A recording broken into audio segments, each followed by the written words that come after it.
Hi everyone and welcome back to Melissa's Kitchen Table. Today we're going to be making a Hasselback stuffed chicken breast, and we're going to be using spinach and cream cheese and Parmesan cheese, and then we're going to cook it in the same pan here so I don't have to clean too many dishes. So to get started, we're going to want to cook our spinach. You can use frozen spinach. If you do, you're going to want to squeeze it out first. And you can still do this step here. So once you've thawed out the spinach and squeezed it in a dish towel to get rid of all the moisture you possibly can, you're going to go ahead and saute it in the pan. So I'm using fresh spinach, so I'm just going to start from here. And I'm going to put 2 good handfuls of spinach in here and a little salt and a little pepper.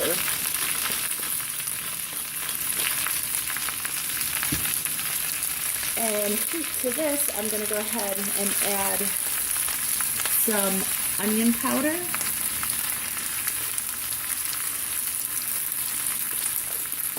You can use fresh onion if you like. You would just have to cook it down first. And you could also use fresh garlic. I'm just going to go ahead and use garlic granules. This is a really quick dish that you can make any night of the week. And I like a lot of garlic in that, so I put probably 2 teaspoons of each. And I'm just going to use tongs to stir that around. And we're going to let this wilt down.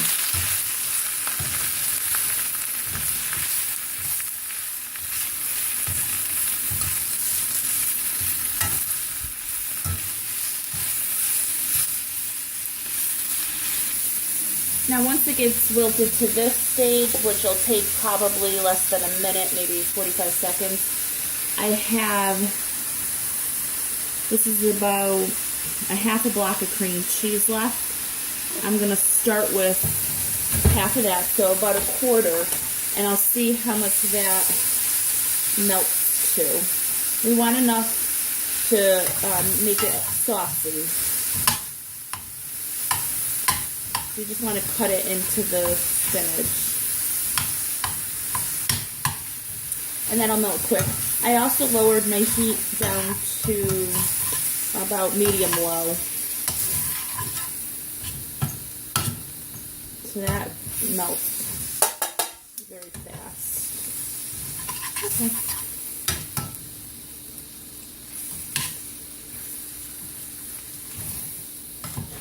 So that's good enough. I think that's enough to make it nice and creamy. This is going to be for 2 chicken breasts. Obviously, if you're making 4 or more, or even 3, whatever, you just add more spinach, more cream cheese to taste. So now I didn't add a lot of salt because I'm going to be using Parmesan cheese here. I'm going to turn the heat off and just let the heat in the pan cook the rest of that cream cheese down or melt it. I don't want to use a lot of salt because the Parmesan cheese is salty as well. So I have about a quarter of a cup here, not too much. And I'm going to use half of that. And the rest you could sprinkle over the top. Or you can just add it all to this if it's just easier for you. Alright, so this is going to get stuffed into the chicken breast, so we want this to cool down a little bit.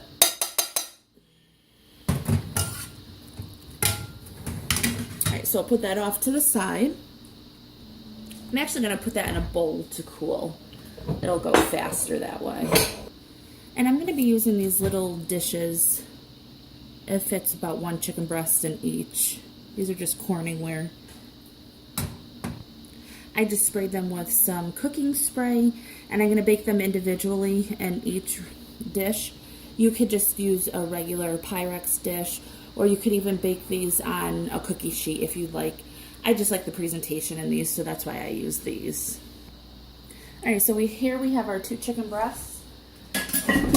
And in order to stuff these, you could just cut them right down the side and stuff them in this way.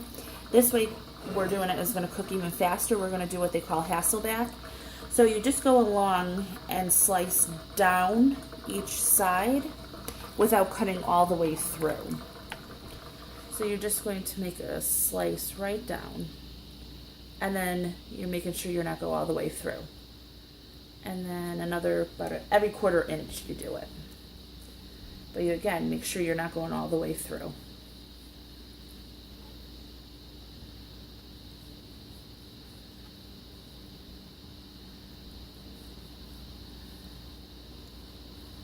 Alright, and once you get to the end like that, I just slide the knife underneath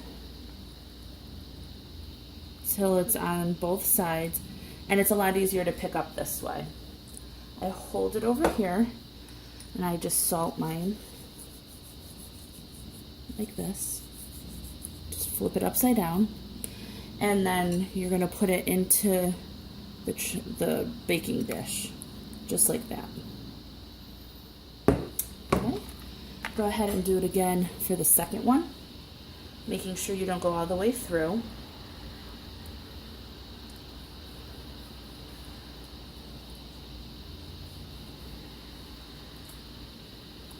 If you happen to go all the way through, that knife trick will work really well. You'll still be able to get it in to your baking dish. So just like that. And we're going to flip it over. And I'm just going to season one side for now.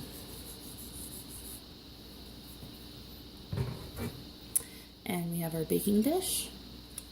And then you go ahead and put it right in the baking dish. I'm just going to wash my hands and clean up this chicken, and then we'll be right back.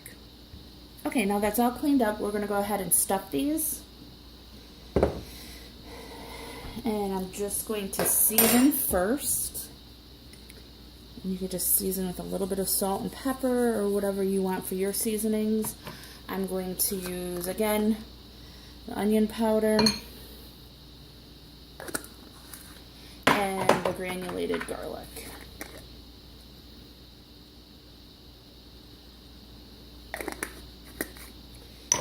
And then we're going to go ahead, and I just kind of split the spinach in two so I know how much to use for each chicken. And then just start stuffing that in between. And now this is cooled down so I could handle it.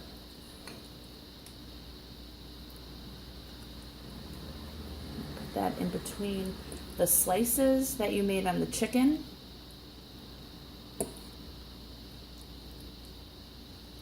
And the great thing about this is it keeps the chicken very juicy and tender, and it gives the chicken a lot of flavor.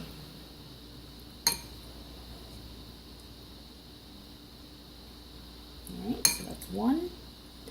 And go ahead and do the same to the rest of the chicken you're going to be making.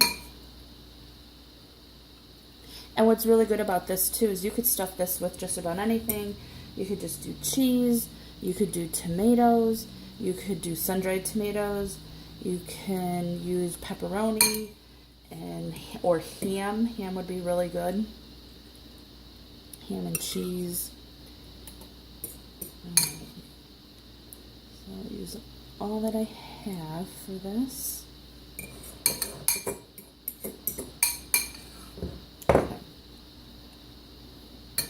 And the last thing I do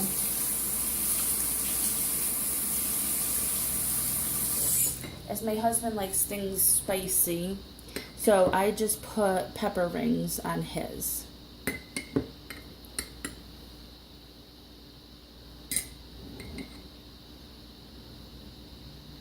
So I just put them all over the top. Just like that. These are just sliced up pepperoncini. Mild pepper rings. I think I got these at Aldi's. And then I put the rest of the Parmesan right on top.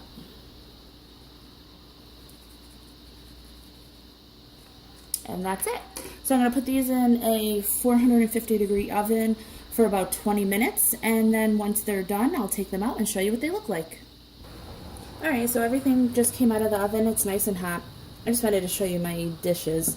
My husband got these for my birthday a couple years ago. I think from Cabela's. We love mousse around here. So I'm going to go ahead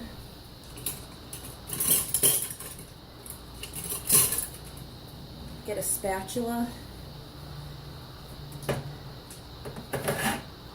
And this is what the chicken looks like when it comes out of the oven. This is my husband's, the one with the peppers on it. So you just go ahead, scoop under the spatula, and you can pour any juices right on top. Just like that. And I'm going to serve with some roasted broccoli.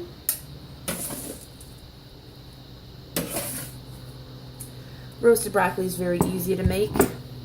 I just chop it up, or you can get it from BJ's already cut up for you, and then put a little bit of olive oil, salt and pepper on it, and I roast it in the 450 oven for about 25 minutes. So usually I'll put the broccoli in the oven while I'm prepping the chicken, so that way it all comes out and it's ready at the same time. Alright, so if you like this video, please give it a thumbs up and subscribe. See you next time.